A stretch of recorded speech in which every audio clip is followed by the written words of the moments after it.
Muito boa noite, que sejam todos muito bem-vindos, com o auxílio da espiritualidade de Jesus, que possamos conversar um pouco essa noite sobre a importância da oração.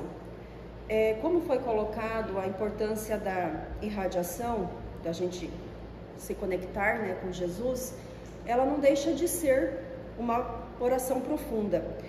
E hoje vou trazer um pouquinho da importância da gente compreender a necessidade de saber orar, de que muitas vezes a gente ora, a gente reza de modo automático, sem muito prestar atenção naquilo que nós estamos falando, e usamos de uma oração que ela é muito importante e que foi proferida pelo nosso Mestre Jesus e que é o que está canalizado na nossa memória.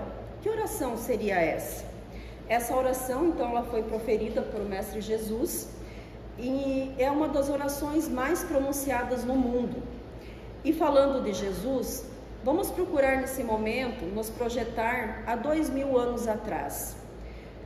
Sabemos, como agora também não deixa de ser tempos difíceis, mas naquela época eram tempos mais difíceis, e Jesus lá estava e a brisa soprava do lago de Genezaré. Essa brisa, ela gerava esperança, ela gerava paz, ela gerava renovação, pois o Cristo, o Messias prometido, pelos profetas, ele já estava junto de nós e trazia consigo a boa nova, a esperança, o amor, a paz, e aonde ele andava, ele arrebatava multidões. E essas multidões necessitadas do quê? De corpo e do espírito. E os seus discípulos, nesse momento, eles já estavam junto dele, já tinham sido escolhidos, já tinham sido convocados e estavam todos reunidos. E um dos detalhes chamava a atenção desses discípulos, que toda vez que Jesus atendia aquelas multidões, ele se resguardava, ele se recolhia sozinho, tranquilo e sereno. E após,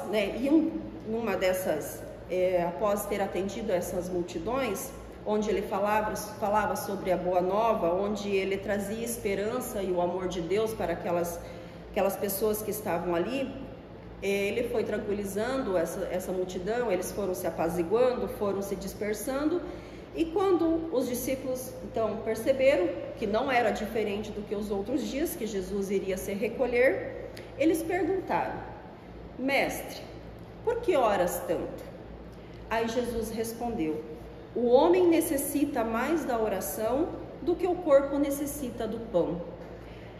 E o discípulo indagou: Mestre, então todos nós devemos orar? E Jesus disse: aquele que ora entra em contato direto com o divino, se iluminando a si mesmo e espalhando daquela luz a todos aqueles que estão ao seu redor, iluminando a sua jornada e amenizando o fardo daqueles que estão na caminhada. Então o discípulo perguntou: Mestre, sendo assim, ensina-me a orar? Então Jesus trouxe para todos aqueles discípulos e para nós quanto humanidade a oração que hoje nós conhecemos como a oração do Pai Nosso. Então ele citou: Pai Nosso que estás no céu. E assim ele foi dando continuidade a essa linda oração a qual nós conhecemos. Depois, aquele discípulo ficou ali com aquela oração gravada no seu íntimo, onde ele nunca mais esqueceu e foi proferida ao longo dos tempos até chegar a ser compartilhada ao mundo todo. Ele ficou ali naquela montanha, deitado, com uma luz interior que é tão grande através daquele ensino que ele tinha recebido, e passou a fazer o que muitas vezes nós deixamos de fazer. Ele passou a meditar frase a frase, item a item. E é isso que eu vim propor hoje aqui, para a gente poder analisar e deixarmos de fazer essa oração de modo mecânico. Ela foi passada para nós de geração a geração, e a gente ouve ela sendo citada nas mais diversas religiões cristãs. Mas nós cometemos um grande equívoco, o equívoco de não analisar, de não saborear e de não refletir o que a gente pode extrair de melhor dela. Fazemos essa oração mentalmente, ou mesmo, em forma oral, mas enquanto isso pensamos em tantas outras coisas e esquecemos de analisar o que aquela oração está trazendo de tão benéfico para nós. E nós podemos iniciar então: Pai nosso que estás no céu. Vamos observar que Jesus apresenta para nós um Deus único, apenas um único Deus, não mais vários deuses. E esse Deus não é mais aquela concepção antiga em que ele ficava distribuindo castigos, um ser perverso que não permitia, que nós teríamos que temer. Jesus nos apresenta um Deus Pai, por quem nós temos a certeza que nós temos que seguir e dar o nosso melhor.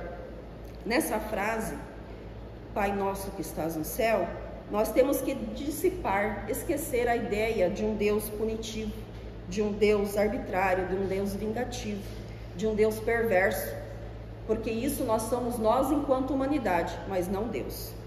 No livro dos Espíritos, as primeiras questões, eles nos mostram os atributos de Deus, que Ele é soberanamente justo e bondoso. E foi isso que Jesus nos trouxe quando falou: Pai nosso que estás no céu. Outra situação que a gente pode analisar dessa frase é que se todos nós temos Deus como um Pai, e Ele é Pai de todos nós, Jesus poderia ter dito, meu Pai, mas não, Ele proferiu, nosso Pai, Pai nosso, e já deixou claro que todos nós somos irmãos, devemos amar uns aos outros, sem ódio, sem preconceito e sem distinção. Então, quando nós repetirmos, Pai nosso que estás no céu, possamos compreender que nós somos irmãos, que Deus é amoroso, é justo, é Pai de cada um de nós. E continuamos. Santificado seja o vosso nome. Como que nós podemos santificar a Deus? Qual é a melhor forma de santificar a Deus? Pois Deus não precisa de suborno. Deus não precisa de trocas. Muitas vezes a gente fala assim, meu Deus, se eu recebesse isso ou aquilo que eu almejo, eu farei tal coisa. Não é assim que muitas vezes a gente procede, fazendo promessas? Obviamente que a promessa, no sentido que nós tenhamos como consciência que é para o nosso melhoramento, que é para nós crescermos no nosso íntimo, encontrar um caminho perante a Deus, é benéfico, mas não fazendo promessas.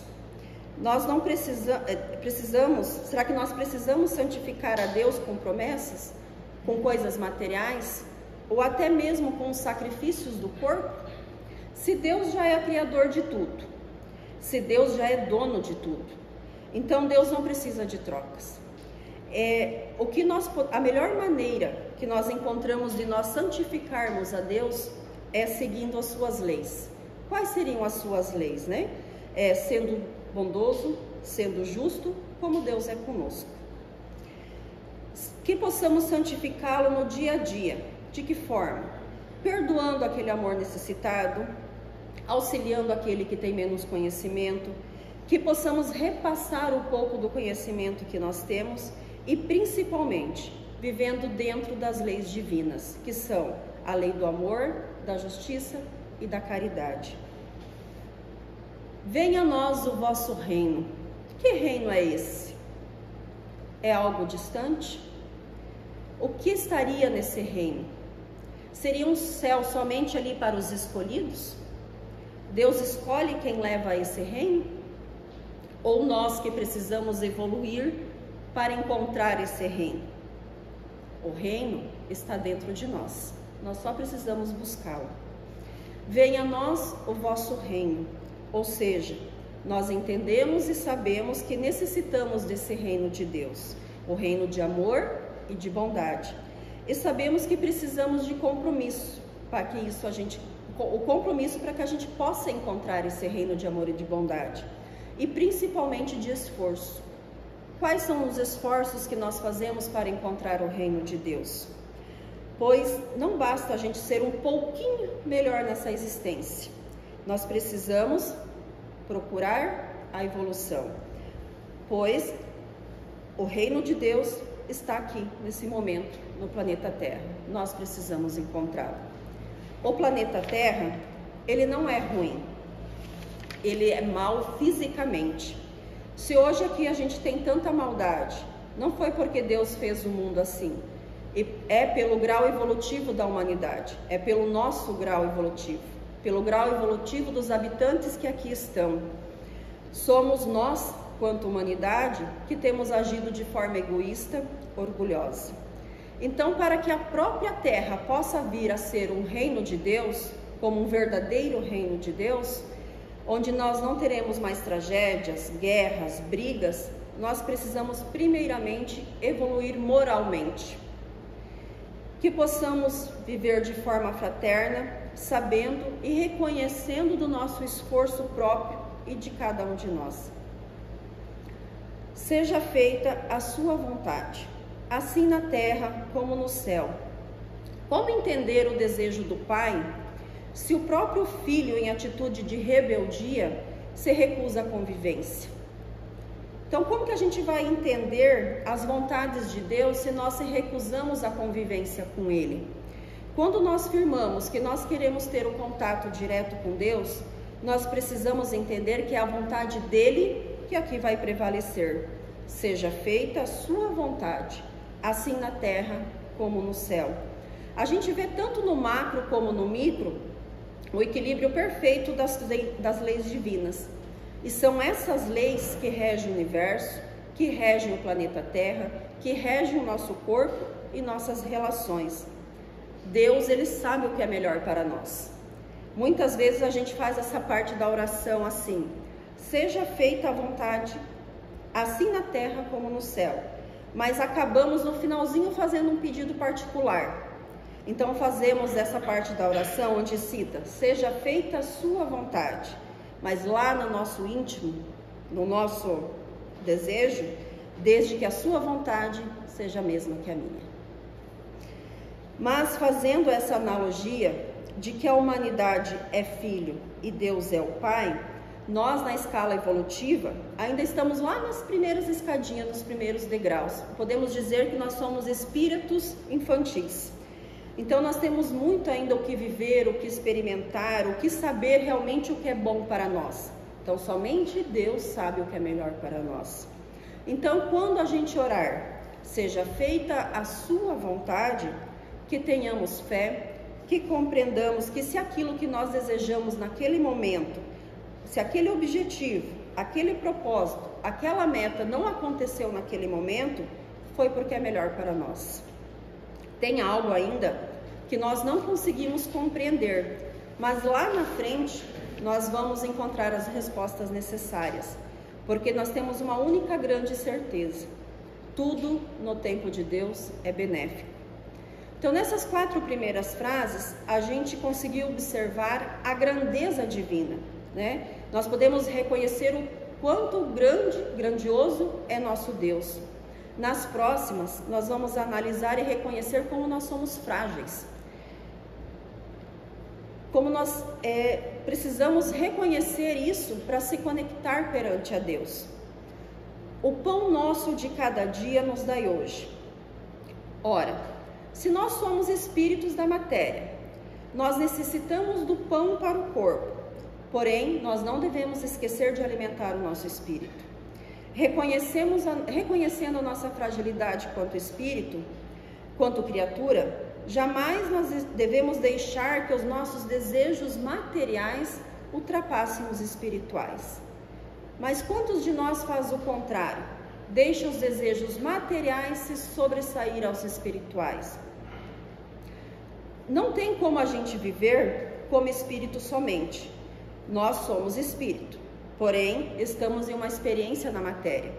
Então, nós temos que levar tudo aquilo que a vida material nos pede. Nossos compromissos diários, nossas tarefas, nossas conquistas, nossos recursos, dinheiro, salário. Mas isso tudo deve ser utilizado para o bem, para o amor, para o progresso. Mas nunca deixando de refletir e ter consciência que esse período é transitório. O período da matéria, nós não temos, o nosso período da matéria tem uma data certa. Obviamente que nenhum de nós sabe quando irá terminar. Mas, justamente por isso, nós devemos trabalhar para encontrar e se conectar com Deus.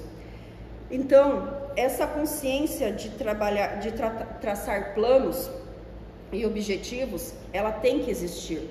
Mas não podemos usar daquela forma, do imediatismo.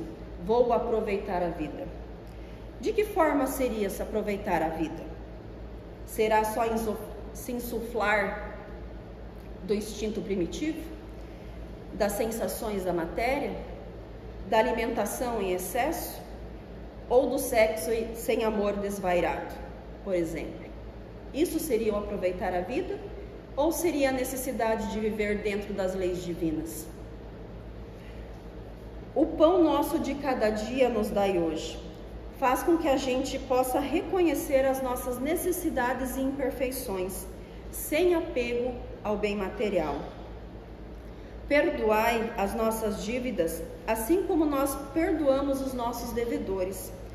É interessante que muitas vezes fazemos uma oração assim: perdoai as nossas dívidas, assim como nós procuramos perdoar os nossos devedores. Pedimos para Deus, para o outro, perdoar a nossa dívida. E nós, perdoamos realmente? Devemos reconhecer a nossa inferioridade e compreender as nossas fraquezas. Nós reconhecemos que nós não somos espíritos puros. Nós estamos trabalhando para chegar a uma perfeição relativa. O único espírito com perfeição absoluta é Jesus.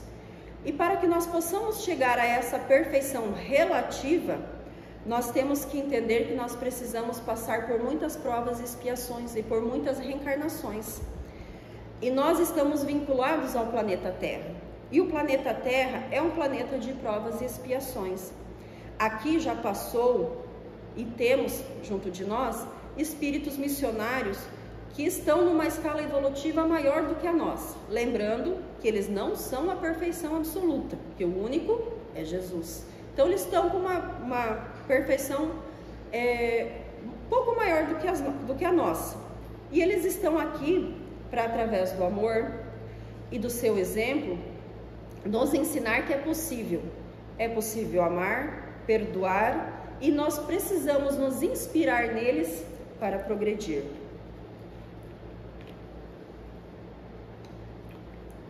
E o que fazer para poder chegar a essa perfeição relativa? É necessário o perdão.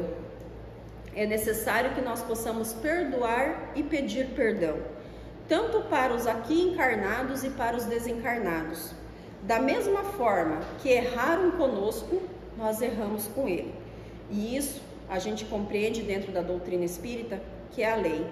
Nós erramos, eles erraram. Devemos pedir perdão e devemos perdoar. Perdoar as nossas dívidas, assim como nós perdoamos os nossos devedores.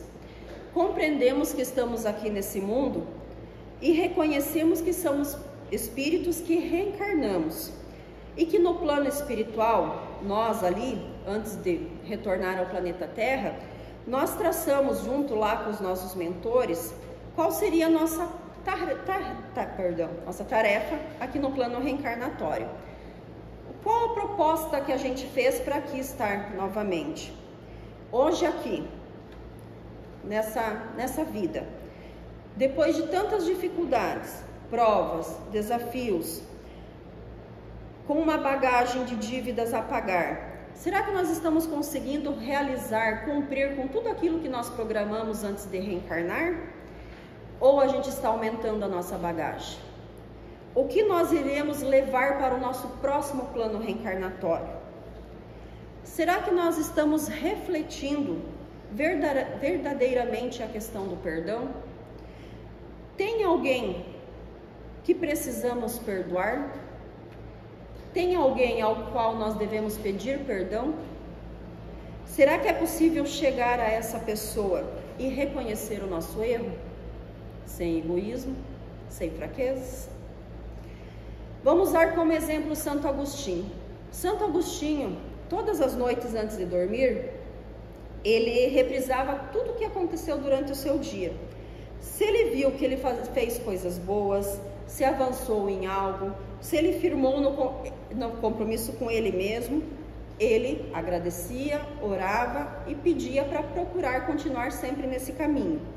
Mas se ele via que ele magoou alguém, que ele fez algo de errado, ele tratava de reparar, ele pedia perdão e principalmente ele procurava não repetir aquele erro. Não nos deixe cair em tentação. Primeiramente, quando a gente analisa essa questão da tentação, nós pensamos que a tentação é algo externo, que é algo externo que nos agencia. Mas tem um fato que Divaldo comentou que aconteceu em uma das suas palestras na Mansão do Caminho, que após a palestra ele foi receber um grupo de pessoas e lá se aproximou um jovem e falou assim: Divaldo, eu era solteiro, me casei há pouco tempo e amanhã vai ser um dia muito difícil para mim.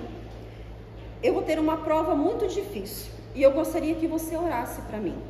Ore para mim vencer essa prova, para mim vencer essa tentação. Ah, claro, Divaldo, falou que sim, que ia anotar o nome dele, que estaria vibrando por ele, orando pelo rapaz, mas o rapaz continuou. Ele falou assim: Divaldo, é que amanhã eu vou para a praia e vou junto com a minha esposa. E lá tem muitas mulheres bonitas. Então será uma tentação muito grande para mim. Então ore para mim. Mas o que isso quer dizer? Será que basta a gente pedir para que o outro ore por nós? A oração ela tem um poder incrível, muito mais do que a gente imagina. Mas precisamos fazer a nossa parte. Nossa existência é uma sociedade com Deus. Fazemos a nossa parte e devemos fazer com seriedade. Agora, a outra parte que não nos pertence, que não nos alcança, aí sim é que Deus age.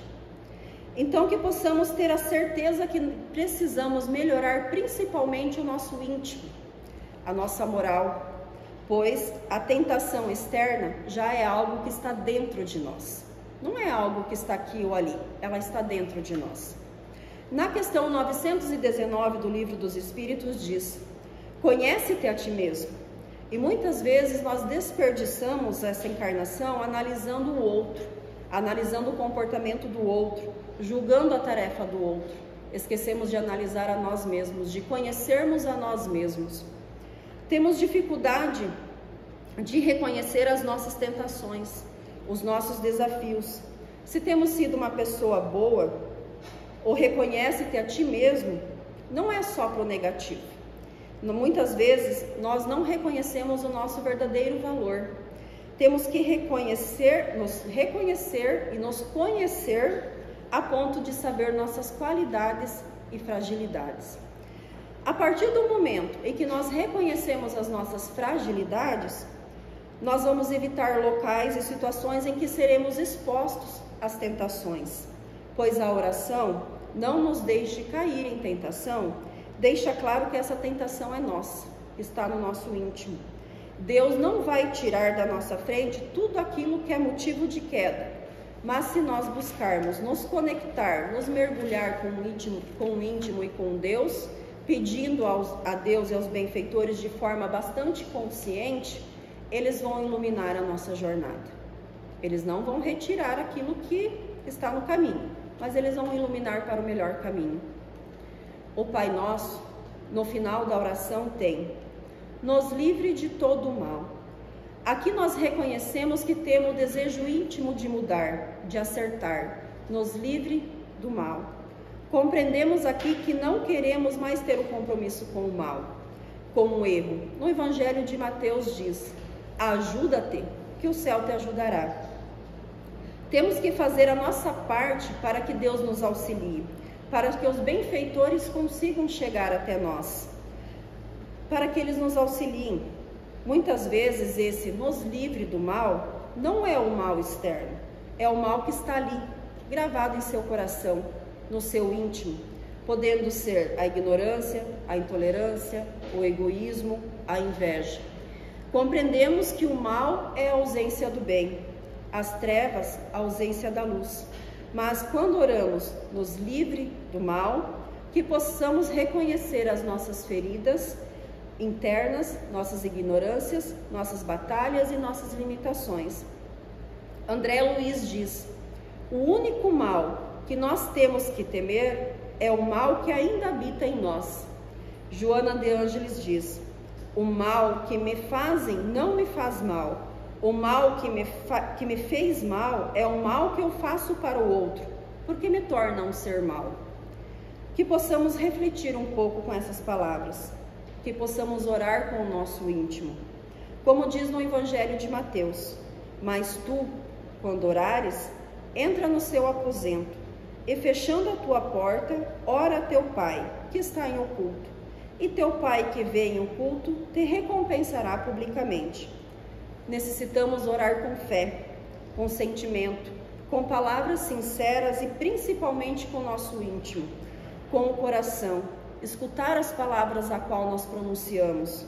Devemos facilitar o nosso encontro com Deus, devemos facilitar nosso encontro com o nosso Pai, encontrar a sintonia, não esquecendo que tudo depende do nosso merecimento. Recebemos aquilo que merecemos. Que possamos agir sempre no bem, com abnegação, devotamento, em favor do próximo, como nos ensina Deus e nosso Mestre amado Jesus.